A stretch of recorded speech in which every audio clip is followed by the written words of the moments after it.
Bueno, buenos días tengan todos ustedes. Creo que no hace falta el micrófono, pero más vale. Así no nuestros. Y no sé si alguien, creo que todos los que estamos aquí hablamos español, están nuestros amigos de la caseta, pero al parecer, ¿alguien no habla español? No. Perfecto. Descansaron. Un cafecito. Bueno, pues muchas gracias por acompañarnos. El tema de la presentación del taller, en este caso para el día de hoy, estamos hablando de qué elementos favorecen una política tributaria equitativa y cuál es el rol de la innovación. Durante el día de hoy y mañana lo que vamos a estar tocando, los temas están relacionados obviamente con temas de la tecnología y la gestión pública. De mi parte me presento, Javier Vega, soy vicepresidente de la asociación. Tuve el gusto también de haber participado en su momento en el SAT como director de sistemas, así que tengo la fortuna de conocer ambos mundos, tanto el mundo de la parte del sector público como ahora en la parte empresarial. Y lo que queremos tocar, a mí me toca dar un poco la introducción, hablar de temas más general sobre el tema del cambio a nivel gobierno y ya particularmente nos vas a platicar más sobre lo que está pasando dentro del SAT, ¿no? Entonces, si les parece empezamos y en la primera lámina quiero comentar con ustedes un concepto de lo que representa la adopción tecnológica dentro de las administraciones tributarias. Cada vez que platicamos, y hoy en la mañana se hablaba, me parece que fue Lisandro de Recaudación quien hablaba de la voluntad de las personas para cumplir con sus obligaciones fiscales. Las características de la gente, y esto también nos tocó verlo en la OSD, habla de que hay personas que no importa qué tan difícil fuera tributar, van a cumplir con sus obligaciones. Y después hablaba Lisandro de aquellas personas que van a buscar como nunca cumplir con sus obligaciones tributarias. El tema de la administración y la facilidad de cumplimiento ha sido un tema que se ha discutido por muchos años a nivel mundial respecto a el hecho de generar una percepción de riesgo en los contribuyentes o facilitarles el cumplimiento. Como ya vimos, existen diferentes entes, diferentes personas con diferentes intereses de cumplir o no cumplir con sus obligaciones. Entonces, realmente no se trata, y luego se habla de que en el SAT ha tenido una especie de ley de péndulo donde primero se buscaba la facilidad completa para el contribuyente y luego la forma de ser mucho más, digamos, mayor control, mayor generación de percepción de riesgo, ¿no? Si ustedes ven esta lámina que está aquí, lo que estamos tratando de presentar es que la facilidad de cumplimiento y la percepción de riesgo pueden ir de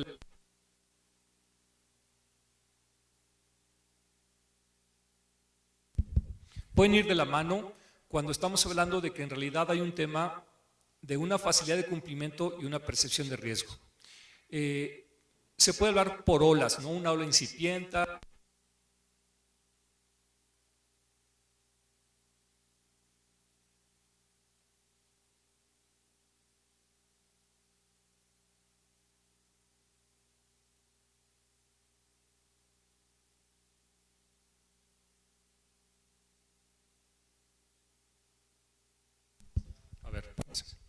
Entonces, podemos hablar de olas incrementales y esto lo vamos a ver en la siguiente lámina, que no forzosamente se oponen la facilidad de cumplimiento con la percepción de riesgo.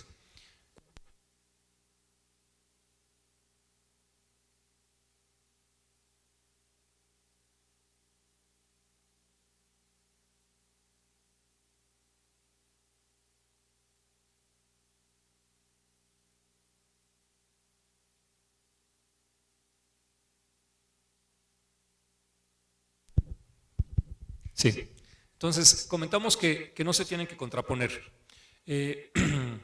Vamos a la siguiente lámina y vamos a explicar un poquito más esto. Si estamos hablando de un modelo incipiente, por ejemplo, es cuando la gente dice, conocen poco de mis obligaciones, hay poco control, pero es difícil tributar. Cuando empezamos a ir a una etapa 2, ya existe, por ejemplo, los conceptos del prellenado de declaraciones, de las devoluciones automáticas, y en ese momento, aunque sea más fácil cumplir, también se percibe un riesgo por el incumplimiento, porque se entiende que la autoridad ya conoce información que en el nivel 1 no conocía. Es decir, si yo te puedo hacer una prellenada, si te puedo dar una devolución automática, pues ya sé cuáles fueron tus ingresos, cuáles fueron tus gastos, quién presentó por ti retenciones, y en ese momento puedo darte o una prellenada o inclusive una devolución automática. En el nivel 3 estamos hablando cuando la contabilidad fiscal automática se pueda crear. No hablamos de la contabilidad electrónica como va ahora a estar en vigor, sino hablamos en el momento en que yo, por tener factura electrónica, ingresos, gastos, etcétera, yo como SAT podría crear en un momento dado tu propia contabilidad, decirte aquí está tu contabilidad fiscal. Probablemente no pueda cumplir con la contabilidad financiera porque habrá información, como siempre sabemos, hay una disparidad entre lo que es la contabilidad financiera con la fiscal porque hay reglas fiscales que se deben de seguir. Un claro ejemplo es una depreciación. Si yo soy un dueño por ejemplo, de una empresa de camiones, a lo mejor para mí la depreciación es en 3 años, aunque fiscalmente solamente tenga permitido llevarlo en 5. Pero yo al accionista le tengo que explicar que cada 3 años tengo que renovar el parque vehicular, como un ejemplo. Entonces, la contabilidad financiera no forzosamente la fiscal, pero la tendencia y lo que estamos viendo es que con la información que se está manejando a nivel ya electrónico, esa información debiera ser al nivel en cual el SAT seguramente nos va a poder crear esa contabilidad fiscal y en ese momento ni siquiera esperar una devolución, una solicitud de devolución, sencillamente decir, ya vi lo que facturaste, ya vi lo que recibiste, ya lo estoy relacionando con los pagos realizados, tu DIOT ya no existe, aquí está tu devolución de impuestos como empresa, ya no como persona física en automático porque conozco la información. Igualmente una notificación que hoy en día sería una invitación, lo primero que mandan ustedes, si no me equivoco, son atentas invitaciones a cumplir, ¿no? Y luego ya estaríamos hablando de un requerimiento de autoridad. En ese caso, como ya nos platicaba en la mañana el jefe del SAT, pues igual que hoy, si pasas una luz, una advertencia y una fotografía, te llega una multa, pues igual, de la misma manera el SAT va a tener las competencias para poder decir, estoy viendo estos movimientos, aquí está tu presentación de la complementaria que no me hiciste, yo te la presento por ti y aquí están tus actualizaciones y recargos porque me tienes que estar haciendo este pago que yo ya pude observar.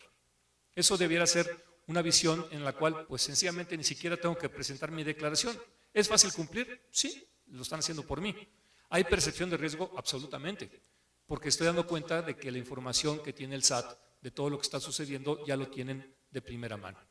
Esto no es nada más en México, esto está pasando en todo el resto del mundo y obviamente el objetivo aquí es cómo lograr esa dualidad entre la facilidad de cumplimiento y la parte de la percepción de riesgo. Entonces lo que estamos viendo en la siguiente lámina es que la adopción tecnológica no forzosamente debe implicar una mayor dificultad para ser adoptada. Cuando empezamos con los cambios, siempre tenemos alguna preocupación de que no tenemos los elementos. Por ejemplo, el tema de factura electrónica se ha comentado ampliamente que no todos los comercios tienen la capacidad de poderse adaptar al modelo de factura electrónica porque no están digitalizados. Yo llegué aquí hoy en un taxi y traigo una fotografía para demostrarlo, el que la quiera ver se la puedo enseñar, de que el taxi traía su teléfono con un dispositivo para tarjeta de crédito y me puede dar factura electrónica. Uber hace lo mismo, pero ellos, un taxista traía ya su dispositivo y me podría generar factura electrónica y le dije, oye, esto está muy bien, ¿cómo lo hiciste? Resulta que el SAT tiene un programa para RIFs, para incorporación de RIFs, donde por 800 pesos, si no me equivoco fue el dato que él me dio, están entregando una tablet con el dispositivo para el uso de un POS, de un punto de venta. Entonces, lo que tenemos que entender es que eso en realidad es una evolución y está simplificando el proceso y le está ganando más servicios a ese taxista que hoy ya puede prestar servicios y decir, aquí está mi tarjeta, si sus empresas requieren un servicio, hábleme y le doy factura, igual que Uber. Pero obviamente hay pues, 50,000 taxistas y hay 1,000 Ubers, ¿no? Entonces, el concepto del cambio en realidad debe ser que la complejidad para tributar debe ser cada vez menor y esto nos debe de ayudar a una adopción cada vez masiva de todos los medios electrónicos también. Uno de los temas importantes en la adopción electrónica, y quiero hacer una referencia a lo que sucedió hace algunos años, y hablo ya de unos 12 años aproximadamente, cuando se empezaron a presentar las declaraciones por internet. La banca en aquel momento tenía muy pocas empresas, aunque no lo crean, dadas de alta en bancarización por internet. Cuando el SAT hace obligatorio la presentación de la declaración por internet, le llueven solicitudes obviamente a la banca para darse de alta en pagos electrónicos. Si lo hicieron por un tema fiscal está bien, pero la verdad es que les agilizó muchos procesos. Entonces, el mecanismo que hoy está buscando el SAT para que las pequeñas empresas, el RIF, se dé de alta, no va a quedar solamente en el nivel de una obligación fiscal, sino que realmente le está dando, como el caso que les comento del taxista, beneficios de los servicios que puede prestar a sus clientes. Seguramente hasta hace un año, si no es por el RIF, no hubiera tenido forma de poder ofrecer el servicio de pago con tarjeta, por lo menos no lo hubiera buscado. Hoy ya es una realidad y ya lo están ofreciendo. Entonces, este es un poco el tema de lo que representa este cambio en el modelo de adopción. Aquí justamente no lo tenía preparado, pasó hoy en la mañana, sinceramente cuando vi me dije, qué bueno, porque este es el ejemplo que traigo yo, donde si yo traigo el tema de los puntos de venta, el punto de venta ya es asequible, es fácil de adoptar, se puede usar por el taxista justamente, un plomero, un abarrotero y hasta el tianguista. Ustedes dentro de un par de años estoy seguro que cuando vayan a un tianguis a comprar, que me encanta el chicharrón por cierto, medio kilito de chicharrón para el domingo, pues ahí va a tener el cuate su teléfono con su POS y si uno saca su tarjeta, ahí mismo va a poder pagar. Y si ya está inscrito en el RIF, pues va a decir, pues ya me lo detectaron, ¿quieres factura? Te doy la factura. En la oficina de ustedes, ahí estamos en Bosques de las Lomas, tenemos la recepción y cada semana nos lleva un florista, un cuate de los que tienen sus locales de flores, nos lleva un arreglito ahí para que se vea más agradable la entrada. Pero el de la otra esquina, el primero que ponga factura, ese va a ser mi proveedor, porque a mí me interesa deducir ese pago. Entonces, el tema de la adopción de la tecnología y los cambios no están limitados a un tema de grandes empresas y el tema de este cambio y de hacerlo equitativo, que el pago de impuestos es equitativo, la tecnología está ayudando no solamente al tema de captar impuestos, sino también de facilitar un proceso, ¿no? En el POS, en el punto de venta se registra la venta y tenemos ya con esto una huella fiscal. Todos los pagos que se ven con tarjeta en realidad tiene una obligación la banca de reportarlos al SAT, por lo tanto ya es un ingreso que va a quedar registrado. Y asimismo se puede mandar la factura por el mismo teléfono al correo electrónico. Entonces con esto nos damos cuenta que hay facilidad de uso y hay un cumplimiento fiscal. Entonces el mensaje de mi parte para ustedes es que la adopción de la tecnología y tratar de buscar esta equidad, realmente la tecnología nos está apoyando para que poco a poco se vaya masificando el uso de los mecanismos y al mismo tiempo esto permita que las personas físicas y morales pequeñas y medianas estén adoptando nuevos modelos que realmente les van a ayudar en su trabajo cotidiano. Gracias, Javier. Bueno, yo soy Luis Enrique Marín, trabajo en el SAT, tengo 20 años trabajando en el SAT, he pasado por lo mismo, por diferentes administraciones generales y diferentes áreas. Actualmente estoy en la parte de cumplimiento, promoción y cumplimiento, y mucho tiempo estuve trabajando en el tema de declaraciones y pagos. De hecho, lo que ustedes, ahorita Javier comentaba de cómo ha sido la evolución de la declaración, me tocó vivirla, desde esquemas de papel hasta los esquemas electrónicos que actualmente hemos tenido, que es parte del tema. Yo traigo una pequeña presentación que voy a pedirle aquí a la compañera me ayude a pasarla como apoyo, en la cual, y enfocado a lo que es el rol de la innovación, me voy a centrar un poco hacia la frase que puse abajo, un gobierno digital. Y para poder hablar de eso, primero tenemos que dar un pequeño antecedente de dónde estábamos. Muchas cosas de las que comentó ya Javier las voy a retomar. ¿Qué fue lo que cambió y hacia dónde vamos desde el punto de vista digital? Cuando hablamos de esquemas digitales, necesariamente atrás hay tecnología. O sea, entonces parte de lo que la evolución, de la transformación que tuvimos de una política tradicional a una política tributaria digital, pues se sustentó en la parte de sistemas. Hola Tania, no sé si pudiéramos, ¿sabes qué Tania? Déjalo, ya me voy sobre esta, es que tuvimos un problema de configuración, pero al final de cuentas lo importante creo que es la exposición más que lo que pudieran estar ustedes viendo. Entonces voy a empezar con un pequeño preámbulo, un pequeño…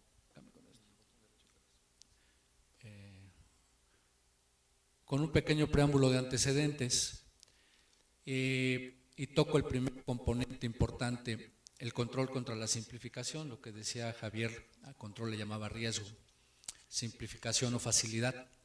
La verdad es que las administraciones tributarias en todo el mundo siempre tienen ese dilema de irse o hacia el control o hacia la simplificación. Generalmente en la madurez de cualquier institución lo que pretenden es llegar al equilibrio, pero no lo logran porque requieren otros factores adicionales que permita lograr ese equilibrio e inclusive, como lo veremos más adelante, que sea simple sin perder control. Yo creo que ese es el gran reto. ¿Cómo lo hago sencillo para que nadie diga que es difícil? A nadie nos gusta pagar impuestos. Y si percibe una serie de actividades complicados, pues va a ser el argumento para decir, pues no, es muy difícil pagar impuestos. La verdad es que hay que partir del hecho de pagar impuestos. De ahí el reto de hacerlo sencillo para que ese no sea un argumento. Como les decía, el control contra la simplificación no es un caso privativo en México. Durante muchos años también fue un debate hacia el interior de la organización. Pero lo que debo de también comentar es que un aspecto muy importante es la estructura organizacional. O sea, podremos estar hablando de control, de simplificación, pero tenemos que voltear a ver qué estructura organizacional tenemos. Cabe comentar, por ejemplo, que en el SAT no teníamos un área de asistencia o de servicio al contribuyente hasta 2003. Antes de eso no existía esa área. Entonces ustedes me entenderán que la disyuntiva entre el control y la simplificación pues estaba orientada al control, porque ni siquiera teníamos un área que se preocupara por ver si era sencillo o no. Lo que nos interesaba era recaudar a través del control. El paradigma se empieza a romper cuando decimos, bueno, es que también podemos recaudar si lo hacemos sencillo, ¿no? Al final de cuentas el objetivo es recaudar. Traigo aquí un sesgo de… Los procesos. Este es otro tema importante a nivel de antecedente, porque el proceso muchas veces está directamente relacionado con la estructura organizacional. Yo les podría decir que los procesos hacia el parteaguas que yo veo, que es 2003 hacia adelante, y ahorita les voy a decir por qué, pues eran procesos manuales, semimanuales, muy poco automatizados. Y en base a esos procesos respondía la estructura, y en base a esos procesos la estrategia del control, básicamente. Otro aspecto a considerar es el perfil del contribuyente. Curiosamente, el perfil del contribuyente ha cambiado radicalmente, pero tiene poco, a lo mejor unos 8, 10 años. Antes de eso él estaba acostumbrado a tenerlo todo en papel, a tener su acuse, si no sentía que no había hecho nada, ¿no? A guardar su documentación años y años y años por si se necesita. Entonces cambiar ese perfil no es sencillo porque no es una cuestión de una persona o dos, es una cuestión generacional. Y el otro aspecto importante a considerar es la política tributaria. No podemos pensar en una política tributaria moderna si no tenemos procesos modernos, si no tenemos una estructura organizacional acorde a esa política tributaria y si el perfil del contribuyente no nos da como para querer hacer cosas demasiado innovadoras. Todo esto que les estoy comentando, vivimos con él y la pregunta obligada sería, bueno, pues ¿qué cambió? Porque ahorita le estoy hablando de 2000 hacia atrás, el SAT se crea en el 97, la General de Servicios en el 2003. ¿Qué fue lo que cambió? Y lo podremos estar viendo a 3 niveles. Evidentemente cambió la organización, evidentemente cambiaron los procesos de tecnología, pero no nada más los procesos, la tecnología per se, y evidentemente la política tributaria. Empezaremos a ver qué cambió de la organización que nos permitió estar ahorita en un momento muy interesante, en donde realmente ya estamos pensando en un gobierno digital como tal, y como lo verán a través de este seminario, no nada más es privativo de la administración tributaria. En cualquier orden de gobierno se ha dado este cambio generacional. ¿Qué sucedió en mi punto muy particular de vista? Ay, esta no era la que quería. ¿Sabes qué? École.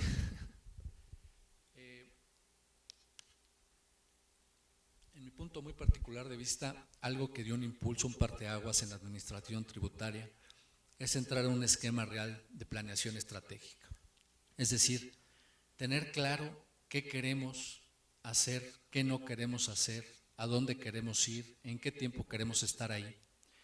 Y entonces cuando en el gobierno empezó a permear estructuralmente con una metodología, un esquema de planeación estratégica, es cuando se empezaron a alinear varias cosas que permitían que la organización se pudiera volcar hacia un objetivo común.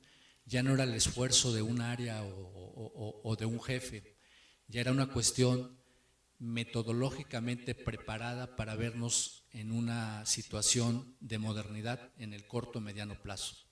Entonces empezamos con una misión, una visión, obviamente asociado a un mapa estratégico, proyectos, iniciativas, etcétera. En ese momento que sucedió por ahí del 2003, 2004 y que empezó a cuajar por ahí del 2008, Javier lo recordará porque él lo vivió muy de cerca con aquel jefe del SAT, José María Zuviría. La verdad es que yo no entendía muy bien y ya a toro pasado les puedo decir pues, que eso fue la primer semilla que permitió realmente pensar en un cambio, porque alineamos los esfuerzos hacia dónde queríamos estar tecnológica y como servicio y procedimental, estar en el corto y en el mediano plazo, y después ya vinieron muchos esfuerzos adicionales. La disyuntiva seguía siendo la misma: ¿cómo simplifico sin perder el control? ¿No? O sea, ya desde ese momento la interrogante era: ¿qué voy a hacer aquí? Porque me interesa hacerlo muy sencillo, pero me faltaba otro componente muy importante. El otro componente importante era la tecnología. Si no teníamos un proceso tecnológico que soportara lo que queríamos hacer hacia adelante, pues era imposible, o era pura demagogia, nada más decir, pues sí, vamos a ser más buenos, vamos a ser más rápidos, vamos a ser más eficientes, vamos a simplificar. Pero si no tenemos la tecnología asociada, pues era imposible. Entonces, lo que sucedió es que ya con el desarrollo de la tecnología y una madurez institucional desde el punto de vista de procesos, desde el punto de vista tecnológico y de la organización per se, es que entonces pudimos o estuvimos en posibilidades de planear hacia un futuro qué queríamos hacer, y dividimos el tema en qué era de facilitación, qué era de control, y cómo podía la tecnología ayudarnos a que ambos convivieran sin estar peleados y lográsemos una percepción de cambio con el contribuyente. Y entonces hubo iniciativas de declaraciones y pagos, lo tengo muy presente porque ahí estuve los últimos 13 años, como les decía al principio, pues de un esquema de papel donde el 99% de nuestras operaciones eran en papel, a lograr en 10 años tener el 99.9% de las operaciones electrónicas. Eso se dice fácil, pero no es tan fácil. En este proceso también empezó a haber un cambio en el perfil del contribuyente, asociado al cambio generacional per se. Ya estaban mucho más susceptibles de usar la tecnología, no había ese rechazo. Entonces pudimos llegar a proyectos como declaraciones y pagos como el que ustedes conocen. No fue de la noche a la mañana. Todos aquellos que paguen impuestos han de recordar el famoso NEPE. El NEPE tuvimos que apoyarnos en la banca en proceso de tecnológico. Lo que estábamos haciendo era distribuir la carga, porque el SAT no tenía la posibilidad de recibir toda la carga de declaraciones en un host central, en un repositorio central. Eso lo pudimos hacer a posteriori y fue cuando quitamos ese esquema con la banca, y entonces ahora ustedes lo conocen. Primero declaran con nosotros con una línea de captura base y pagas. Eso nos llevó algunos años. Yo pienso ahorita que la organización está madurando todo lo que sembró los últimos 10 años, y como vamos a ver más adelante, podemos pensar de un gobierno digital con proyectos bien aterrizados, bien concretos y de corto y mediano plazo. Aquí nada más traigo unas cifras a continuación para que vean el cambio sustancial que tuvimos, y nada más lo limité porque no es mi intención llenarlo de cifras a los últimos, lo que va el sexenio, 2013 a la fecha. ¿Cuánto crecimos en el padrón de contribuyentes en este tiempo? Un 29%, la FIEL un 69%, ya no, 89%, se ve claro, segundo. Bueno, los pagos por internet también crecieron una cantidad impresionante, estamos hablando de millones de operaciones, que mi intención es que ustedes vean, porque cuando ven el dato, hoy son millones, pareciera se nos va rápido, pero todo eso tiene que estar almacenado y disponible. no nada más es tenerlo, es resguardarlo, administrarlo y tenerlo disponible para cuando se requiera. Entonces, para esto pues, necesariamente tienes que tener una fuerte base tecnológica, si no es imposible pensar en manipular esta cantidad de datos. Estábamos hablando de declaraciones anuales, un incremento del 130%, actos de control casi un 500%. Este es un componente muy importante, donde me voy a detener como el siguiente parteaguas. Bueno, el CFDI. Le cayó la pila, fue lo que por ahí oí que se cayó la pila. Bueno, el CFDI, me voy a detener un poco en las siguientes láminas, porque ese es el siguiente gran componente que nos está permitiendo pensar en proyectos totalmente digitales desde la comunidad del hogar de los contribuyentes. Si le das la que sigue, por favor.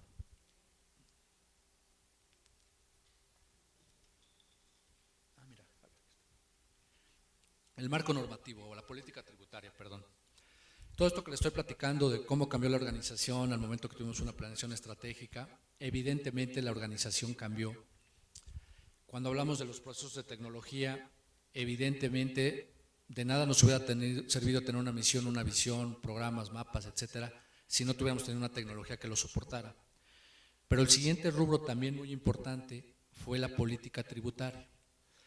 La política tributaria como un medio de obligación sin que el contribuyente lo sintiese o el ciudadano, empezamos a jugar con una política que obligara a los contribuyentes a usar medios electrónicos y usamos una estrategia de ir de los más con capacidades administrativas más grandes y ir abriendo el círculo.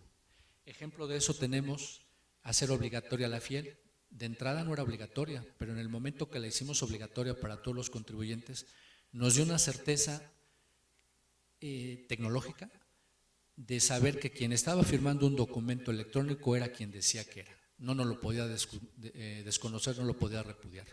Entonces, ese fue un gran acierto y no fue de la noche a la mañana, también empezamos con un grupo de contribuyentes y lo abrimos a otros. Ahora uno más moderno, el buzón tributario. La idea es la misma que tenemos ahorita con un buzón como el del servicio postal. Sí, nada más que electrónico. Va a llegar un futuro, no todavía, en que toda comunicación entre el contribuyente y nosotros va a ser a través de buzón. Rápido, seguro, abatiendo costos. Y no vamos a tener que estar mandando ahorita, como lo hacemos todavía, algunos documentos por formalidades de ley. Sin embargo, todavía no estamos en esa posición de marcar la política tributaria hacia ese esquema. Los comprobantes digitales, como les decía, igual, empezamos con un grupo muy pequeño y ahorita ya es obligatorio que todo contribuyente en su operación comercial emita un comprobante digital a través de un PAC o utilizando los servicios gratuitos que el SAT proporciona. Yo creo que aquí es otra cuestión importante a considerar. La tendencia como estrategia para subirnos a la ola digital es poder cubrir la gama de contribuyentes, tanto aquellos que pueden tener acceso a comprar o adquirir, como aquellos que el argumento es no puedo, me cuesta, y para ellos tenemos herramientas que el SAT está proporcionando, que son gratuitas, para que entonces ese argumento no sea el tema que permita no seguir avanzando en los esquemas digitales. La contabilidad electrónica, ya lo platicaba Javier, ahorita estamos a un nivel nada más de pedirle al contribuyente que nos den las balanzas y las pólizas, pero en un futuro la idea es que la contabilidad sea totalmente, al menos la fiscal, aunque tiene mucha relación con la contable de la empresa, totalmente electrónica y vista por el Servicio de Administración Tributaria con todo el objeto de facilitarle la vida. Ahora, resumiendo, los grandes cambios, si le das, ya, ahí está, perdón. ¿Qué fue lo que cambió en lo que se soporta la administración tributaria? La política tributaria per se, los procesos tecnológicos, la tecnología y la organización. Ahorita estamos en un nivel, en mi opinión también, de madurez organizacional, tecnológica, que nos permite pensar entonces sí en cuestiones mucho más agresivas, que es el siguiente rubro de la presentación que le llamé hacia dónde vamos. y ya me voy a basar específicamente a cómo empezamos el taller, hacia un gobierno digital, qué es lo que estamos haciendo, qué es lo que viene, pero antes de eso pues tuve que darles un pequeño antecedente y estamos ahora sí en posibilidades de platicarles qué vamos a hacer y en este qué vamos a hacer,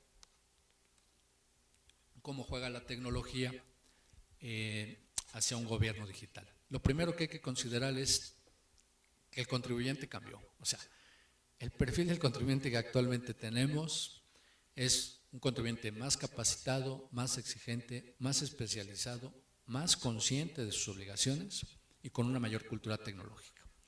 Eso es todo un tema que hay que considerar, porque entonces su expectativa es muy grande. Y si no reunimos su expectativa, entonces estamos en una posición muy comprometida de la opinión que él pudiera tener de nosotros y en específico de la administración tributaria. ¿Qué estamos haciendo? ¿Hacia dónde vamos? Y lo voy a abrir en dos rubros. Unos que tienen netamente que ver con el control y otro me voy a ir hacia el servicio. Esta es la frase que he venido yo manejando porque es muy importante. Yo creo que el quid del asunto es tener todo el control, no perder ninguna posibilidad de control sin que el contribuyente lo sepa o se dé cuenta, haciéndole su transitar en la administración tributaria simple. Ese es el reto. Con la comunidad darle un clic a su declaración o recibir su devolución o mandar su contabilidad o ser atendido. Entonces, si se fijan, lo estamos simplificando, pero no quiere decir que estemos perdiendo el control, que era la gran pregunta, la gran interrogante de las administraciones tributarias. ¿Cómo lo hago? ¿Cómo lo hago? Pues cuando tengo una madurez tecnológica, cuando tengo una madurez organizacional y donde tengo una misión y visión clara que me permita llegar en el tiempo definido por la organización. Ejemplo de proyectos, rellenado de declaraciones, hablaba Javier, el control de obligaciones, las auditorías, las devoluciones. Pero hay un componente muy importante que nos está permitiendo dar un salto cuántico para hacer esto, el CFDI. Unos datos, 17,000, casi 500 millones de facturas disponibles, ¿sí? Millones, o sea, no es, al menos tributariamente hablando, somos yo creo que el país que más facturas electrónicas tenemos almacenadas. Ahora el gran reto es administrarlas, de nada nos sirve tenerlas si no las usamos. Pero eso le llamo el parteaguas porque en el momento en que yo tengo la factura organizada de cualquier contribuyente, los proyectos que yo les hablé de arriba son factibles. Puedo hacer un prellenado en donde no necesito nada, nada más necesito que tú estés de acuerdo y le des clic a tu equipo y vayas y pagues. Te puedo devolver sin que me lo pidas, yo ya lo sé. ¿Por qué? Porque tengo todo el control de tus ingresos y de tus gastos. La estrategia para llevar la simplificación al máximo es poder hacer uso de las fuentes de información, todas, externas e internas, y el CFDI es un componente vital. Todo lo que ustedes van a ver en el futuro va a estar asociado a un ejemplo. El control de obligaciones ha sido tradicionalmente binario, cumples o no cumples, sin importar cómo cumpliste. La evolución del control de obligaciones es que te vamos a decir por qué no estás cumpliendo, porque tenemos la información que nos permite saber cuánto debiste de habernos declarado y en qué fecha. Como verán, sin ser una fiscalización, porque no lo es, estás ya en el preámbulo de empezar a hacer la primer fiscalización, que si tú estás bien, pues tu devolución es automática, ahora sí de veras, no necesitas pedir nada, yo te la voy a mandar. Y si hay anomalías que se detecten, o si de un control de obligaciones vemos que no estás cumpliendo, pues el siguiente paso sí es la fiscalización, lo cual nos va a permitir ser mucho más asertivos y pues nuestros recursos ubicarlos bien en donde se requiere ubicarlos. Yo voy a terminar mi exposición con un tema que no es de control, es de atención y que próximamente esperemos se den las condiciones para que ustedes hagan uso de él. Ahorita tenemos como un esquema o nivel de servicio, los esquemas que ven del lado izquierdo, derecho para ustedes, tenemos el Infosat, tenemos la asistencia por internet, tenemos el chat, tenemos la ayuda en línea, tenemos la orientación fiscal presencial. Nosotros queremos migrar hacia un face-to-face, pero electrónico, digital. Estamos en ese proceso. No quiere decir que esté a la vuelta de la esquina. Todavía hay que resolver algunas situaciones, pero la tecnología y la organización nos permite montarnos en un esquema como este, que lo que va a hacer es que al final del día tú tengas videoconferencias en línea con nuestro personal a través de tu PC, tu tableta, tu teléfono, a quien no tenga esta posibilidad, kioscos, y lo que se pretende es que tengas una persona del SAT que te esté atendiendo y tú estés viéndola en tu equipo, pero no nada más viéndola, sino él te esté asesorando directo y tú puedas subir o bajar archivos desde dependiendo en qué dispositivo estás usando, te podamos dar el acuse de lo que hiciste y entonces, ahora sí, tú puedes hacer trámites 100% digitales desde la comodidad de tu hogar. Hay mucha gente que va a las locales no porque la atención del chat sea mala o el call center, es porque quiere interactuar con una persona, siente que si no interactúa con una persona no lo están atendiendo. Bueno, esta es la solución que estamos planteando y como verán, este es un ejemplo del kiosco que estamos pensando habilitar para aquellas personas que no tengan acceso a la tecnología como la que mencionamos, pero más allá, por ejemplo ahorita con el régimen de incorporación fiscal, estos equipos los podemos llevar a los mercados, los podemos llevar a las comercializadoras, a donde nos pidan, porque son muy económicos, son transportables y lo único que necesitan es un acceso a internet. En ese momento, desde estos equipos, tú podrás estar presentando tu declaración, aquí te estaría asistiendo la persona, puede tener control de la máquina, puedes subir tu fiel, puedes firmar tu documento, te puedo dar el acuse e inclusive no se ve aquí, puedes pagar con tarjeta. Ese es el tipo de servicio que queremos dar hacia un futuro como un esquema de gobierno digital que vaya hacia eso, hacia que tú, si así lo quieres, con el uso de la tecnología, tú puedas declarar tus impuestos desde la comodidad de tu hogar. Con esto concluyo, a nivel de última lámina, ¿hacia dónde vamos? Pues hacer los trámites, la operación más fácil, más ágil, más accesible, más eficiente. Muchas gracias.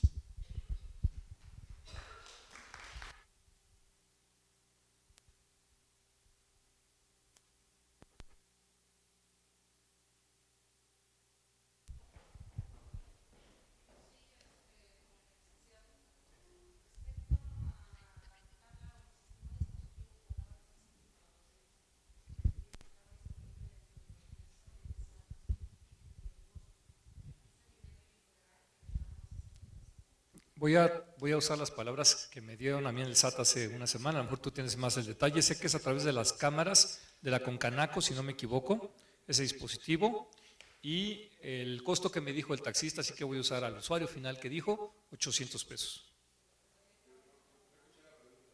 Sí, la pregunta es, este dispositivo para poder hacer el pago con tarjeta que están dando a quien se inscribe al RIF, lo que sé es que no se hizo, y voy a hablar otra vez lo que me dijo el taxista tal cual hoy en la mañana, porque yo tuve la versión del SAT la semana pasada de que ya lo estaban haciendo y hoy en la mañana del usuario. Y el concepto es, tú te inscribes como RIF, presentas tu solicitud en la Cámara de Comercio que te corresponde, ellos hacen el trámite y me dijo que le tardó porque se les habían agotado 2 meses en entregárselo, pero porque había habido una demanda fuerte de los equipos. Y es una tableta, él usa su teléfono, pero te dan la tableta que ya tiene conexión a internet con un chip. Entonces ahí mismo puede ser tu trámite, hacer tu post, tu punto de venta y con ese alcance. Pero si no, lo que sí te puedo, ¿es de prensa? ¿No? Si necesitan más detalle, sé quién es la persona de asistencia al contribuyente que lleva el programa y se los podemos canalizar. ¿Sí? No vaya yo a estar diciendo algo incorrecto. ¿Alguna más? Para que escuchen todo. Claro, se las dejé, no tengo, sí. Yo creo que en el sitio de Mexipac van a estar todas las presentaciones de Mexipac. Y seguramente en el SAT también, por lo menos hablo a nombre de la asociación, ahí vamos a tener todas las presentaciones.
Mira, desde el punto de vista del tema del CFDI, es muy interesante tu pregunta, hay dos cosas que tenemos que cuidar y platicando con el jefe del SAT como asociación, te voy a dar la perspectiva de nuestra charla con el SAT. La primera es que sí se está planteando, está pensando un modelo en el cual cuando tú le des vida fiscal a un documento, aquella persona que lo recibe, el receptor, pueda notificar que ha sido recibido para que no te la cancelen. Ese es el primer punto, ahorita hablamos del tema bancario. Si tú te das cuenta, en diciembre muchas empresas entregan facturas y si no se las pagan, las cancelan. Y el señor que la recibe, en enero dice, oye, yo ya la registré para mi provisión de pago y tú ya me la cancelaste y no me enteré. Entonces, esto estamos claros, el SAT está consciente y ya hasta ahorita, no quiero anticipar exactamente el mecanismo electrónico, pero ya lo estamos trabajando con el SAT, de tal suerte que esa notificación sea darle vida fiscal al documento. Otro punto que tú comentas interesante es, y voy a tratar de ser menos agresivo, digamos, en cuanto a la forma de interpretarlo. Un ejemplo puede ser, tú te das de alta otra vez con Uber Taxi y tú dices, oye, a la empresa le voy a pasar facturas que son de negocio. Entonces, de los últimos 20 viajes, oye, ¿me puedes pagar estas otras 5 o 6? Uber te genera todas las facturas, si te das de alta, te da todas las facturas y entonces la empresa recibe 20, cuando en realidad la persona dice, oye, nada más voy a acreditar 5. ¿No? Entonces, como eso va a haber una cantidad de facturas. Si piensas mal, alguien diría, oye, pues si tengo el RFC y quiero lavado de dinero, pues le emito facturas al que quiera. Y a lo mejor de repente te encuentras con facturas que nunca pediste. Entonces, por eso el tema de darle vida fiscal a la factura, y yo creo que para efectos hasta de lavado de dinero va a haber forma de decir, si la factura no es recibida por alguien, la pregunta es quién la emitió. Sí queremos que emitas por el ingreso que te acumula, pero también nos interesa saber que hay un receptor que la recibe y que la hace suya. Habrá razones para no hacerla deducible. Un jet ski para un hotel es deducible, pero no para una empresa que se dedica al transporte o a la venta de frutas, ¿no? Entonces, tú puedes tomar decisiones. Y el tercer punto que comentas importante es cómo relacionar los pagos con las facturas para efectos de IVA, por ejemplo. Ya existe hoy un mecanismo desde hace como 2 años y medio, 3 años, que no se ha utilizado, pero que te permite poner el número de transacción de Banxico en la factura. Y diciendo, dame el mecanismo de pago, cómo lo pagaste a la transacción. Ya está en proceso también un mecanismo para poder tener una especie de timbrado del pago. Porque al final del día el mejor fiscalizador para el SAT, no, el mejor fiscalizador para el SAT es el que recibe la factura y la pagó. Yo la quiero deducir. Entonces, cuando yo quiero decir algo, estoy fiscalizando al emisor. Y le voy a decir, no, cuando nos pedía el SAT, y no sé si se acuerdan, hace como 2 años también, que dijeron, oye, todas las facturas tienen que decir de qué cuenta lo pagaste. Si todavía no sé ni cómo la voy a... el que emite la factura no sabe, me la van a pagar en 30 días. Yo no sé con qué cuenta me la van a pagar. Y eso no voló. Ahí vino la aplanadora esta que le llamaron y se quitaron varios requisitos. Pero el concepto es al revés. Si yo recibo una factura y yo la pago, yo soy el que debe de reportar el número de la cuenta de cheques, mi cuenta con la que yo la pagué. ¿Para qué? Para que el señor me haga una devolución automática de impuestos. Porque si yo le puedo demostrar, imagínate el siguiente escenario. Yo tengo el 100% de los pagos realizados con una cuenta bancaria y se la entrego al SAT. Y le digo, ya todo esto está acreditado y pagado. Y el SAT me dice, ok, si tú me aceptas el 100% de tus facturas emitidas y traes una IVA a favor, en automático te lo regreso. A lo mejor no cobraste todo lo que facturaste, pero sería tu mínimo de devolución, sin que preguntaras nada, te estarían depositando. Entonces el modelo de poder incluir, y ya está en ese proceso el SAT, también no te puedo dar el detalle, pero sé que el SAT está en proceso para integrar el SPEI como una segunda vuelta a las facturas. Sí, creo que el tiempo ya se agotó, entonces Le brindamos un aplauso a nuestros ponentes y le hacemos entrega de un reconocimiento y un pequeño presente.